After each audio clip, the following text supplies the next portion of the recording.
తిరుమల లడ్డూ ప్రసాదం విషయంలో అపచారానికి పాల్పడిన వారికి శిక్ష పడాలని కోరుతూ విజయనగరం జిల్లా రామతీర్థంలో జనసేన నాయకులు అవనాప విక్రమ్ భావన ప్రత్యేక పూజలు చేశారు. విజయనగరం నుంచి రామతీర్థం వరకు బైక్ ర్యాలీ చేపట్టారు. తరువాత రామతీర్థంలో ప్రత్యేక పూజలు నిర్వహించారు. దీనిపై పూర్తి వివరాలు రామతీర్థం నుంచి మా కరెస్పాండెంట్ నాగేంద్ర ప్రసాద్ అందిస్తారు. ప్రసిద్ధ పుణ్యక్షేత్రం రామతీర్థ క్షేత్రానికి ఈరోజు జనసేన నాయకులు అవనాప విక్రమ అవనాప భావన వచ్చినారు. రామతీర్థ క్షేత్రానికి అసలు ఎందుకు వచ్చారు, ఏం జరగబోతుందని మనం తెలుసుకునేటువంటి ప్రయత్నం చేద్దాం. మేడం, అసలు ఈరోజు రామతీర్థ క్షేత్రానికి ఎందుకు వచ్చారు? ఈరోజు మనం చూసుకుంటే గత ప్రభుత్వం వైఎస్ఆర్ కాంగ్రెస్ పార్టీ హయాంలో వారు మనం ఎంతో పవిత్రంగా భావించే తిరుమల తిరుపతి దేవస్థానంలో నెయ్యి కల్తీ జరిగిన విషయం ఎంతో బాధాకరం. దీన్ని మేము తీవ్రంగా ఖండిస్తూ ఇది సనాతన ధర్మం మీద దాడి కింద భావిస్తూ ఇటువంటి తప్పులు చేసిన ఎవరికైనా కూడా శిక్ష పడాలని మనస్ఫూర్తిగా కోరుకుంటూ, ఏదైతే మన గౌరవ ముఖ్యమంత్రి శ్రీ నారా చంద్రబాబు నాయుడు గారు కానీ అలాగే పవన్ కళ్యాణ్ గారు కానీ బీజేపీ కలిసి ఇటువంటి సమస్యని పరిష్కరించే దిశగా వన్ మ్యాన్ కమిటీని కూడా వేసి అందులో ఈ రిపోర్ట్స్ అన్ని కూడా ఇవ్వబోతున్నారు.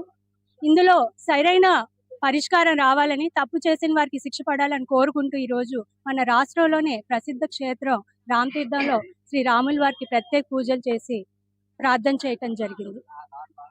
సార్ విక్రమ్ గారు, ప్రధానంగా చూసినట్టయితే ఇప్పుడు మేడం గారు చెప్పింది సనాతన ధర్మం మీద ఒక దాడి కూడా చెప్తున్నటువంటి పరిస్థితి. ఎందుకు ఇటువంటి రాష్ట్రంలో ఏం గమనించారు? ఎందుకు ఈ సనాతన ధర్మం దాడిగా ఇప్పుడు లడ్డూ ప్రసాద వ్యవహారం కానీ ఇతర ఏమైనా ఉన్నాయి మీరు గమనించి చెప్తారు? ఎందువల్ల సనాతన ధర్మం దాడి? సనాతన ధర్మం మీద దాడి అంటే ఇప్పుడు ప్రత్యక్షం మనకి ఉదాహరణ ఇప్పుడు రామతీర్థమే. ఆ రోజు రాముని యొక్క శిరస్సుని తీసేస్తే మనం ఎవరు అడగకూడదని చెప్పారు. ఇది ఒక దాడిగా మనం అనుకోవాలి. అలాగే అంతర్వేదిలో రథాన్ని దగ్ధం చేశారు, అది ఒక దాడిగా మనం పరిగణన తీసుకోవాలి. అలాగే బెజవాడ దుర్గమ్మ ఆభరణాలు పోతే దాన్ని చాలా హేళనగా మాట్లాడారు. ఇవి కాకపోతే కొత్త తీసుకొని ఒక మంత్రి అంటాడు తిరుమలని అమ్మ మొగుడు కట్టించాడు అని అంటాడు. ఇవన్నీ సనాతన ధర్మం మీద దాడి కింద మేము భావిస్తున్నాం. అసలు సనాతన ధర్మం అనే వర్డ్ ఈరోజు బయటకు వచ్చిందంటే అది కేవలం పవన్ కళ్యాణ్ గారి వల్ల ఈరోజు బయటకు వచ్చింది. అతను ఈరోజు అది మాట్లాడబట్టే ఆ రోజు ఈ ఎవరైతే వైసీపీ పాలకులు చేసిన అన్యాయాన్ని ఖండించడం కోసం 11 రోజులు ప్రాయశ్చిత్త దీక్ష చేసి ఆయన చేసిన బట్టి ఈరోజు ఈ టాపిక్ బయటకు రావడం జరిగింది. ఇదే కాదు, గత 5 ఏళ్లలో సుమారు 219 ఆలయాల మీద ఇలాంటి దాడి జరిగింది.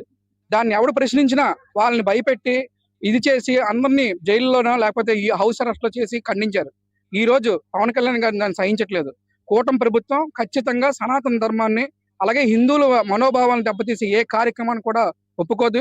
ఇది దయచేసి ఇంకో మతాన్ని కించపరచడం కాదు.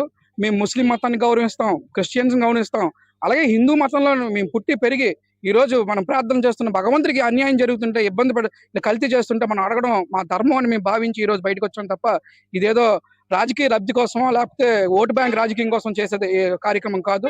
దీన్ని పవన్ కళ్యాణ్ గారి నాయకత్వంలో ఆయన ఈ హిందూ ధర్మం మీద జరుగుతున్న దాడిని ఆయన ఎప్పుడైతే యుద్ధంగా ప్రకటించారో అందులో మేము కూడా ఆయనకి సమిధిలో ముందుకెళ్లి ఈ యొక్క కార్యక్రమాన్ని ముందుకు తీసుకెళ్తాం తెలియజేసుకుంటున్నాం.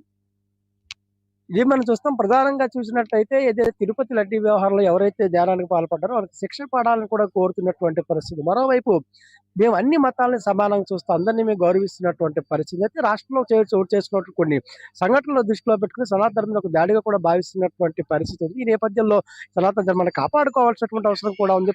పవన్ కళ్యాణ్ గారి పిలుపు మేరకు కూడా మేము సనాతన ధర్మాన్ని కాపాడే స్థితిలో కూడా జనసేన ఈరోజు ముందుకు వెళ్తున్న పరిస్థితి. రామతీర్థ క్షేత్రంలో ఏదో ప్రత్యేక పూజలు నిర్వహించి ఏదైతే తిరుమల లడ్డు విషయంలో జరిగిన అపచారం ఉందో అది పోవాలని, అటువంటి కార్యక్రమం నిర్వహించడానికి శిక్ష పడాలని కూడా డిమాండ్ చేసినటువంటి పరిస్థితి మనంత వరకు. కెమెరామెన్ కిషోర్తో నాగేంద్ర ప్రసాద్, విజయనగరం.